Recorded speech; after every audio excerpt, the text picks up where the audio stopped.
لیکن جب آپ کے والدین بڑی عمر کے ہوتے ہیں اور پھر وہ الٹی سیدھی باتیں بھی کبھی کرتے ہیں, بہت ہی غصہ دلانے والی باتیں کرتے ہیں, بہت انوائنگ قسم کی باتیں کرتے ہیں, اور پھر آپ کے ذہن میں آتا ہے میں اب بچہ نہیں ہوں, ایسے آپ مجھ سے اب بات نہیں کر سکتے. اچھا میں اب 4 سال کا نہیں ہوں, اب میں وہ نہیں ہوں جس کو آپ بس مار سکتے ہیں. جواب تو دماغ میں آتا ہے کہ نہیں آتا؟ ہر انسان کے دماغ میں آتا ہے. یہ مسلمان ہونے سے آپ کا یہ غصہ غائب نہیں ہو جاتا. اللہ تعالیٰ کہہ رہے ہیں کہ جب والدین جب اس قسم کا آپ کی انا کا امتحان لیں گے نا, تو اس وقت آپ نے اپنے پر کیا کرنا ہے؟ اپنے پروں کے ساتھ انہیں گرانا ہے نیچے. والدین کے سامنے عاجزی سے جھکنا, یہ تو پاکستان کی فیوریٹ مثال ہے. کسی کو کوئی قرآن نہ پتا ہو, اتنا پتا ہوتا ہے وبالوالدین احسانا, اتنا سب کو پتا ہوتا ہے, اور کوئی قرآن نہیں معلوم, یہ ضرور معلوم ہے. اس کے بارے میں بھی کچھ سیکھتے ہیں. قرآن نے یہ محاورہ استعمال کیا ہے خفض لہ جناحہ, اس نے اپنے پر اس کے سامنے نیچے کر لی. یہ محاورہ تھا قرآن سے پہلے, اپنے پر کسی کے سامنے نیچے کرنا. اور رفع لہ جناحہ, اس کا متضاد محاورہ بھی تھا, اس نے کسی کے سامنے اپنے پر اونچے کر لیے. شاعر اپنے دوست سے کہتا ہے کہ تو ہمیشہ میرے سامنے اپنے پر نیچے رکھتا ہے, آج اپنے پر کیوں اٹھا لیا تو نے؟ جس کو اردو میں ہم کہتے ہیں آج اتنا کیوں پھیل گئے, یا کہتے ہیں اچھا کیا نئے پر نکل آئے, کیا پر نکل آئے تیرے. یہ کب کہتے ہیں؟ کوئی زیادہ چڑھاوا کرے, کوئی زیادہ اکڑ جائے, کوئی زیادہ تکبر کرے تو اس کے پر نکل آئے, ہے نا. لیکن یہ محاورہ اصل میں ایک تصویر کھینچی جا رہی ہے, اس تصویر کو سمجھ لیں. جب پرندہ اپنے پر اونچے کرتا ہے تو اس کا کیا مطلب ہوتا ہے؟ کہ وہ اڑ رہا ہے یا اڑنے کو تیار ہے, وہ آپ سے اوپر جا رہا ہے. جب پرندے کے پر نیچے آتے ہیں تو اس کا کیا مطلب ہے؟ کہ وہ لینڈنگ کر رہا ہے, وہ نیچے آ رہا ہے. اب انسان کے تو پر ہوتے نہیں, تو انسان کو کمپیئر کیا جا رہا ہے پرندے کے ساتھ. اور پرندہ پر 2 حالات میں پر اپنے نیچے کرتا ہے, ایک کہ وہ نیچے آ رہا ہے, اور دوسرا جب وہ اس کا گھونسلہ ہوتا ہے نا, جس میں اس کے انڈے ہوتے ہیں یا اس کے بچے ہوتے ہیں, ان کو ڈھکنے کے لیے پر اپنے وہ نیچے کر لیتا ہے. جیسے کوئی سانپ آ رہا ہے یا کوئی کیڑا مکوڑا آ رہا ہے بچوں کی طرف حملہ کرنے, تو پرندہ بچوں کو بچانے کے لیے کیا کرتا ہے؟ اس کے اوپر اپنے پر پھیلا دیتا ہے. تو پر کو نیچا کرنا اس کے 2 معنی ہیں. ایک تو کسی کے سامنے عاجزی کرنا, یعنی میرے اندر اڑنے کی صلاحیت ہے, مجھے پر اپنے اٹھانے آتے ہیں, اڑنا آتا ہے, اڑنا آنے کے باوجود میں زمین پر لگا ہوا ہوں. اور دوسرے معنی یہ ہیں کسی کی حفاظت کرنا, کسی کی حفاظت کرنا, کیونکہ آپ پر جب پرندہ پھیلاتا ہے تو وہ اپنے انڈوں کی یا بچوں کی حفاظت کر رہا ہوتا ہے. اچھا, تو یہ جو تصویر کھینچی جا رہی ہے اس میں ایک مزید اضافہ قرآن نے کیا. خفض لہ جناحہ, لیکن جناح کے بعد قرآن نے وخفض لہما جناحا, اس کے بعد ایک اور لفظ بھی ہے الذل. الذل یہ لفظ عربی محاورے میں نہیں تھا, یہ قرآن کا اضافہ ہے. یہ قرآن نے محاورے میں ایک عزیز نئی جدید چیز شامل کی ہے. الذل کہتے ہیں عربی میں جو کمزور ہو. اصل میں ذلیل کا لفظ اردو میں بہت برے معنی رکھتا ہے, لیکن ذلیل کا لفظ عربی میں صرف ذلت سے اس کا تعلق نہیں ہے, کمزوری سے بھی اس کا تعلق ہے. اسی لیے یہ لفظ قرآن میں استعمال ہوا ہے صحابہ کے لیے.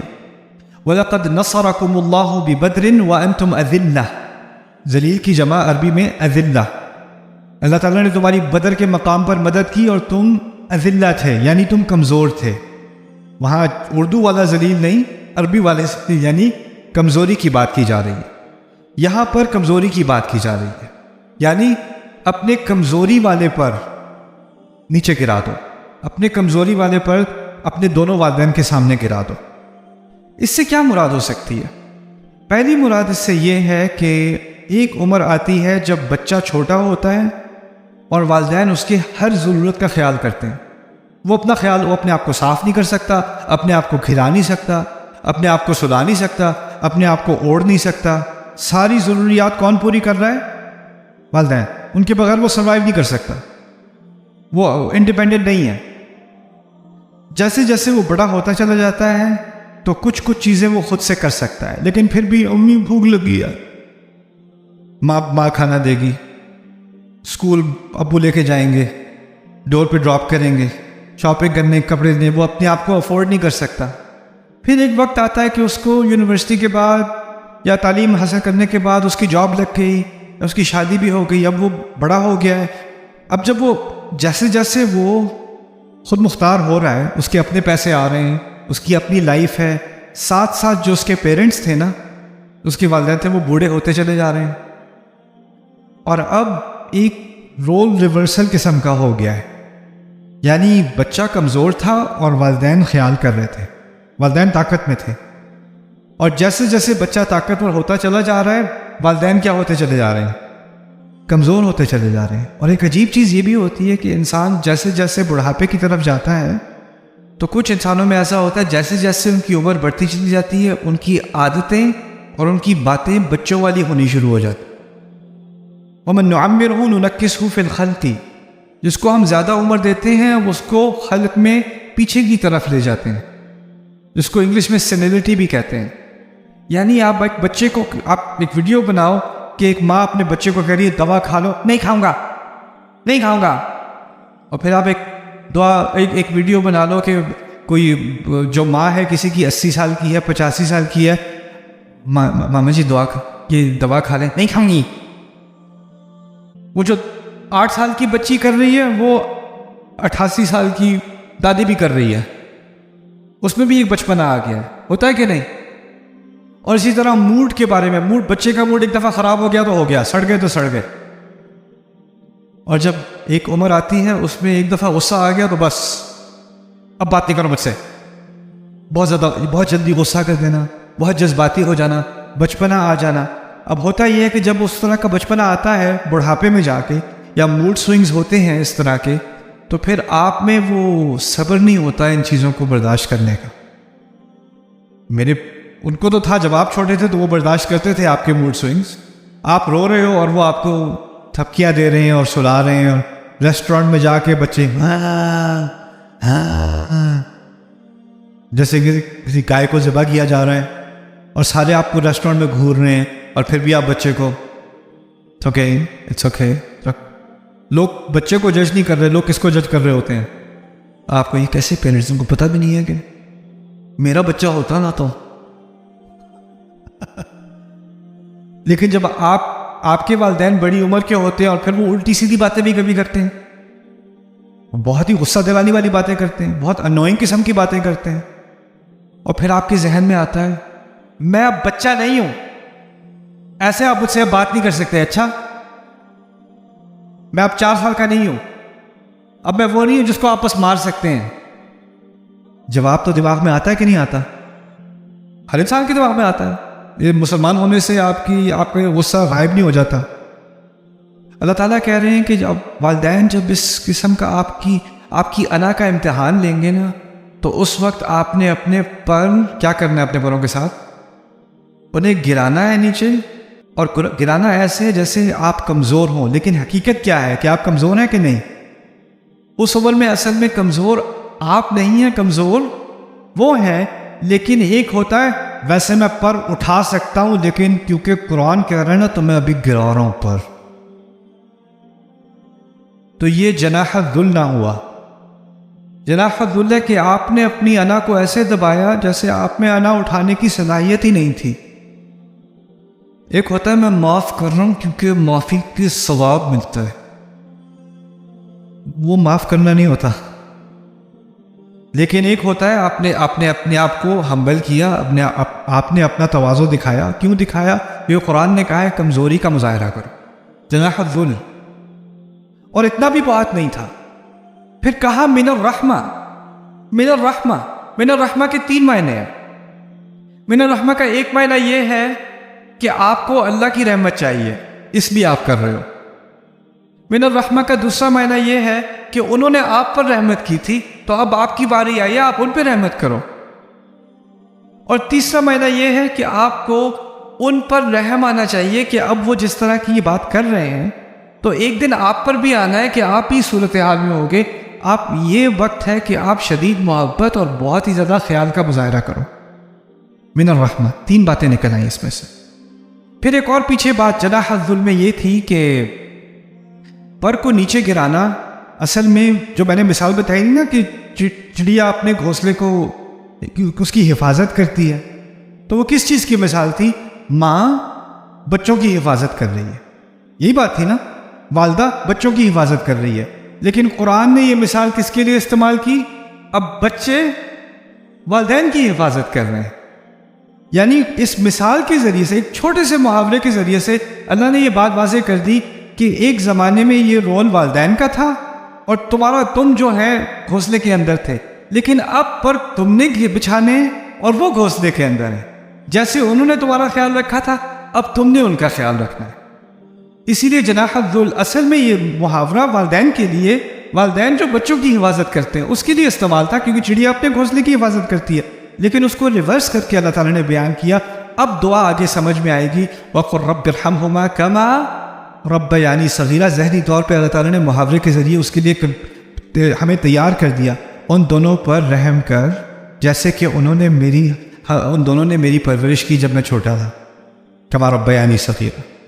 بہت ہی خوب، یعنی محاورے کا استعمال قرآن نے جو کیا ہے نا، وہ صرف جو محاورہ تھا استعمال میں، صرف اس کا استعمال نہیں کیا، اس کا ایسا استعمال کیا کہ اس میں بہت ساری حکمتیں ایک دم بہت کم الفاظ میں اس کے اندر شامل ہو گئی۔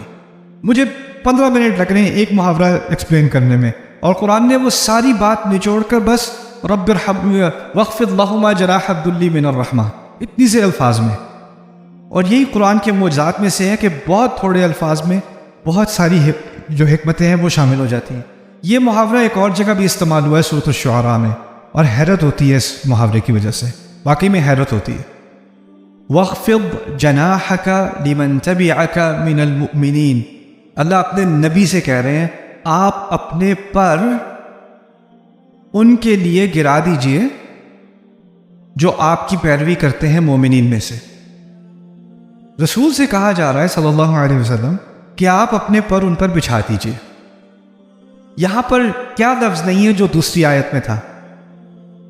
ذل نہیں ہے، کیونکہ وہ رسول کے لیے مناسب نہیں ہے صلی اللہ علیہ وسلم۔ یہاں پر بات تواضع کی نہیں ہو رہی، یہاں پر محاورہ اپنی حقیقت میں استعمال کیا جا رہا ہے۔ جیسے والدین اپنے بچوں کی حفاظت کرتے ہیں نا، ویسے آپ اپنے مومنین کی حفاظت کیجیے اور ان پر اپنا بچھونا ڈال دیجیے۔ وَاخْفِضْ جَنَاحَكَ لِمَنْ تَبِعَكَ مِنَ الْمُؤْمِنِينَ۔ ایک عورت آتی ہے نبی کے پاس علیہ الصلوۃ والسلام، میں نے گناہ کیا ہے، میں گناہ کی وضاحت نہیں کروں گا، میں نے گناہ کیا، مجھے سزا دیں۔ رسول صلی اللہ علیہ وسلم کہتے ہیں جاؤ، بعد میں آنا۔ اس نے کہا تھا میں نے بدکاری کی ہے، مجھے سزا دیں، مجھے پتھراؤ کریں میرے اوپر۔ انہوں نے کہا نہیں، اب بعد میں آنا۔ اچھا میرا بچہ ہونے والا ہے، نہیں ابھی نہیں آؤ، بچہ ہونے کے بعد آنا۔ پھر بھیج دیا، پھر واپس آتی ہے۔ اب بچہ جو ہے وہ ہاتھ میں ہے، اچھا یہ بچے کو پہلے پلا دو، جب اس کے پلانے کی عمر ختم ہو جائے اس کے بعد آنا۔ رسول صلی اللہ علیہ وسلم کیا سمجھانا چاہ رہے ہیں اس عورت کو؟ جاؤ اور واپس مت آنا، وہ سمجھانا یہ چاہ رہے ہیں۔ لیکن اس عورت کا ایک سائیکولوجیکل ایشو ہے، اس کا ایک ڈس آرڈر ہے، اس کو OCD ہے، اس کو obsession ہے کہ مجھے سزا ملنی چاہیے۔ اور کس کو زیادہ پتا ہے کہ اس کو سزا ملنی چاہیے یا نہیں ملنی چاہیے؟ کس کو پتا ہے؟ نبی کو علیہ الصلوۃ والسلام۔ اور نبی کیا کہہ رہے ہیں؟ جاؤ جاؤ جاؤ، بھیج دیں اسے واپس۔ کیوں؟ یہ کیا ہے؟ وَاخْفِضْ جَنَاحَكَ لِمَنْ تَبِعَكَ مِنَ الْمُؤْمِنِينَ۔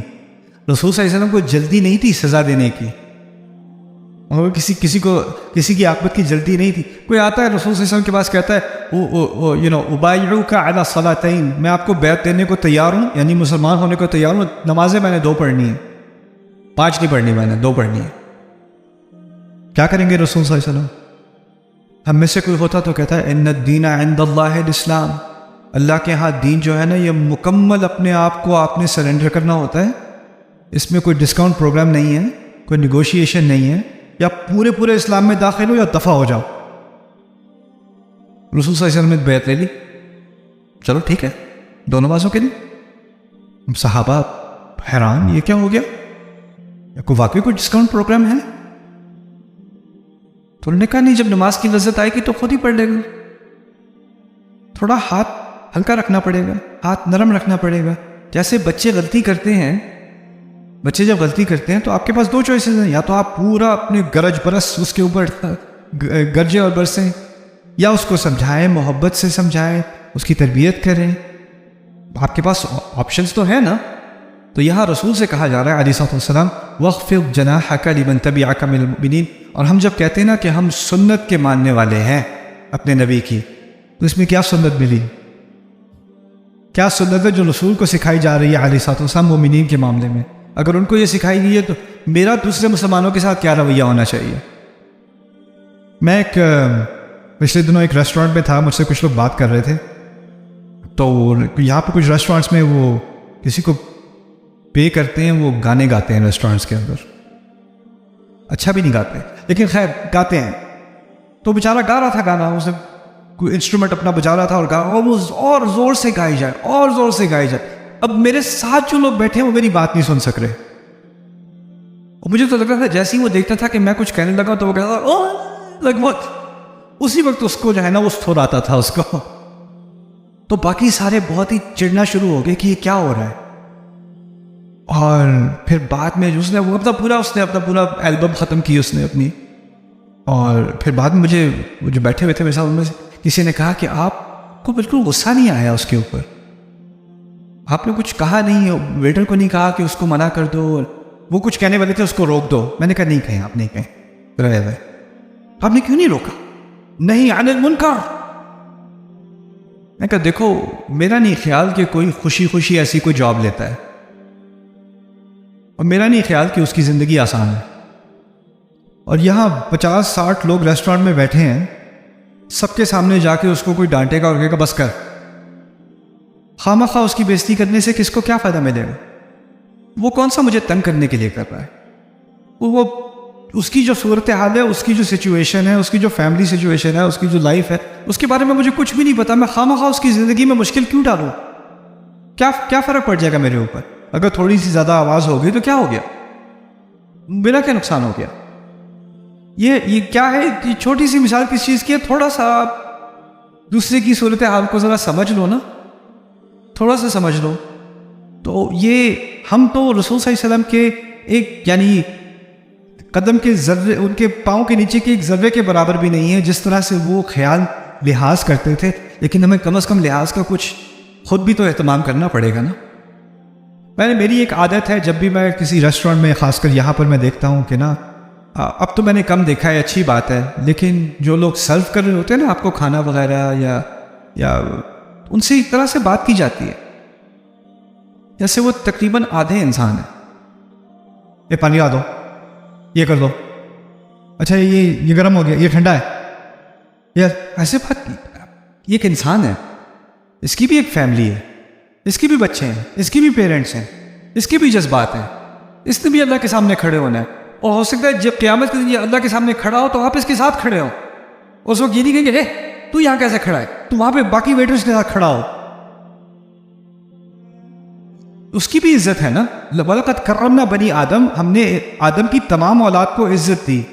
اللہ نے کہا ہے نا، تو اللہ نے ہر انسان کو عزت دی ہے. تو میں کون ہوتا ہوں اس سے کم عزت سے بات کرنے والا؟